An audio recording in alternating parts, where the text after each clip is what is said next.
Hi everybody, this is the Anderson case study as presented by Krystina Adams. Let's meet the Andersons. First we have up is Tony. He is the husband and father of this family. He is age 34. Next we have Judy. She is the wife and mother of this family. She is age 32. After that we have Michael. He is the son. He is age 14. And lastly, we have Hallie. She is the daughter. She is age 5.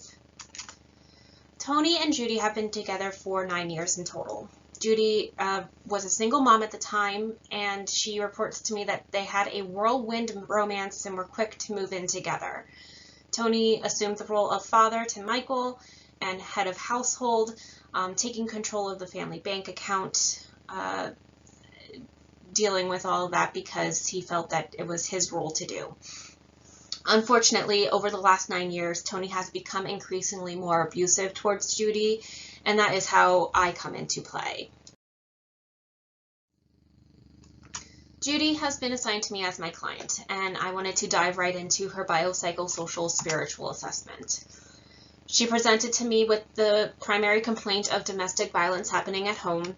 She reported to me that she's been married to Tony for 9 years, and when they first started off their relationship, they were very much hopelessly in love and quick to start their lives together.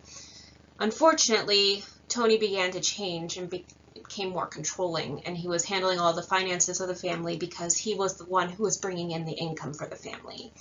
Tony also started emotionally abusing Judy, putting her down, telling her that she wasn't doing household chores correctly, making the right meals. Then also Tony would go out drinking with his friends and come home and then argue with Judy. And then unfortunately it often resulted in him raping her. She did report that she tried to fight him off at first, but gave in eventually and just attributed his force to all the drinking that he's been doing.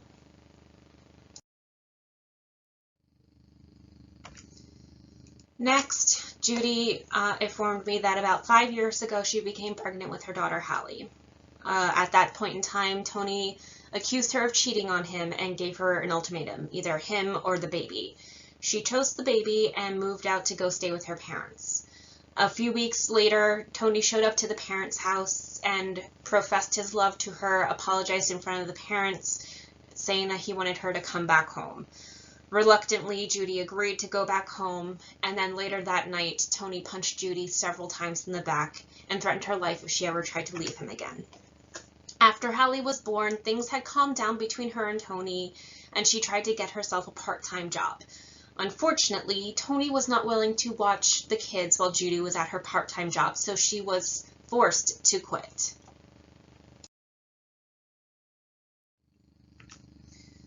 Judy had been contemplating leaving Tony, but felt stuck because, as her parents reminded her on multiple occasions, she has nowhere to go and no independent money to support her and her children. This most recent event, Tony came home again after drinking and attempted to force Judy to have sex with him again. She resisted, and Tony began beating her. A neighbor heard Judy yelling, and police were called. When police arrived to the scene, Tony was seen calm, compliant, cooperative, and informed the police that Judy had been the one attacking him, not him attacking Judy. Unfortunately, this was a he said, she said situation, and police were only able to give Judy a domestic violence hotline number and ask Tony to leave for the night. Now, as Judy's social worker, my first role or duty is to maintain Judy and her children's safety. If I'm not getting them to a safe environment, I won't have a client to work with to implement any other interventions. So first and foremost, the main priority is safety.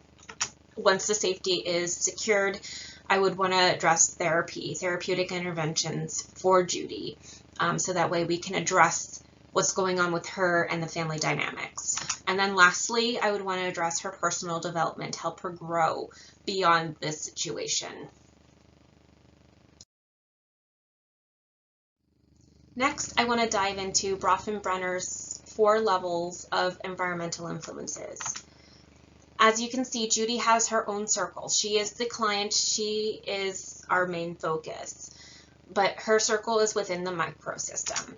The microsystem is going to be comprised of Tony, Michael, Hallie, mom, and dad. These are the people that she has the most frequent interactions with. The next level up is the mesosystem. The mesosystem is going to comprise of the neighborhood, Michael and Hallie's friends and their families, Michael and Hallie's teachers, welfare agency workers, and law enforcement workers.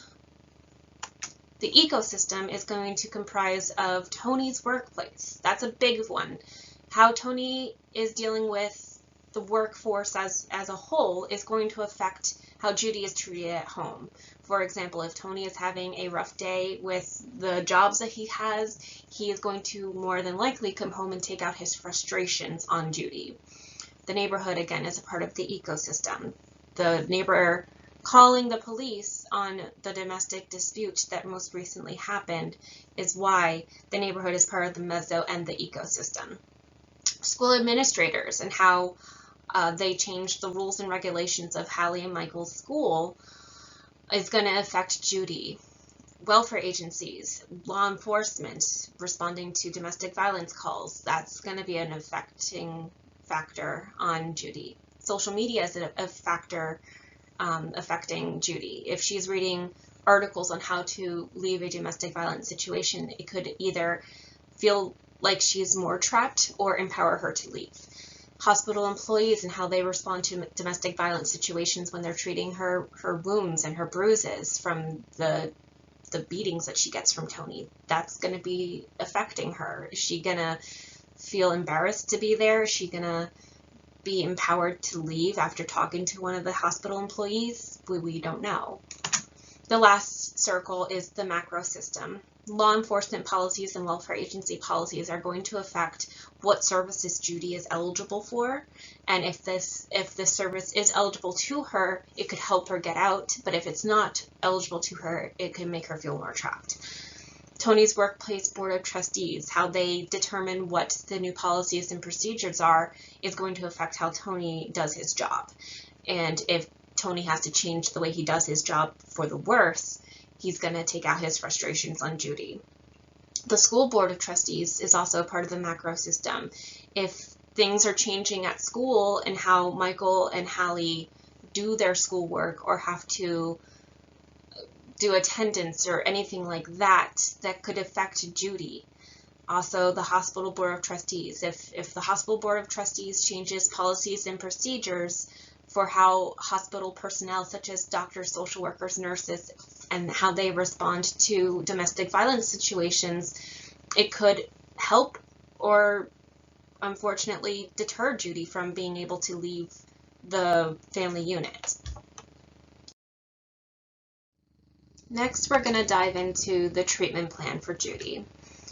As I mentioned before, the first and foremost main concern of the social worker is going to be the safety for Judy. So my first goal would be to refer Judy to domestic violence advocates for crisis management.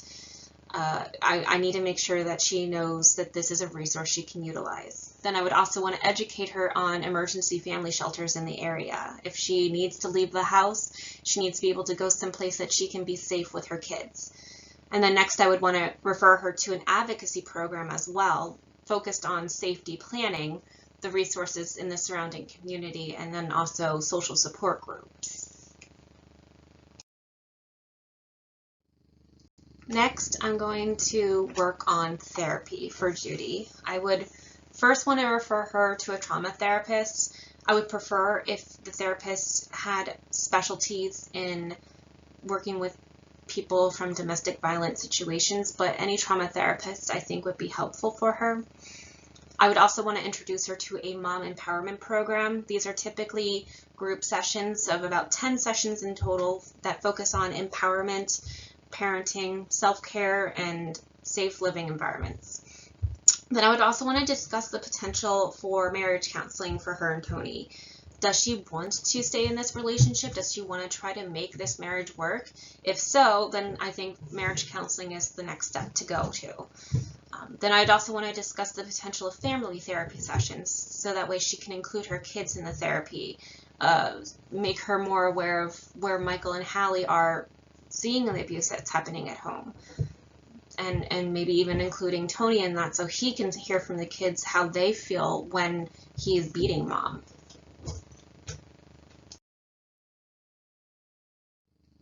The last portion of the treatment plan that I'm going to focus on for Judy is personal development. I'd want to send her to a career counselor, see if this career counselor could get her hooked up with a full-time or part-time job that might include also daycare for her kids before and after school, so that way she is still able to work while knowing that her children are safe. I would also want to refer her to legal services and supports if she's needing a PFA against her husband because of the abuse that he's been doing to her, or if she's interested in filing for divorce, she's going to need support through the legal system. And then lastly, I'd want to refer her to a flexible funding program for domestic violence survivors. These programs typically assist with helping maintaining employment, paying for moving and or storage fees, helping change locks at the house if need be, or if she needs to move out with the kids, helping pay for security deposits. These are the kinds of financial assistance programs that are out there for domestic violence survivors. This here will conclude my presentation. As you can see here on this last slide, these are the references that I used to develop the biopsychosocial and treatment plan for my client Judy. Please feel free to give me any feedback, questions, concerns, comments, and thank you so much for taking your time to watch me. Bye-bye.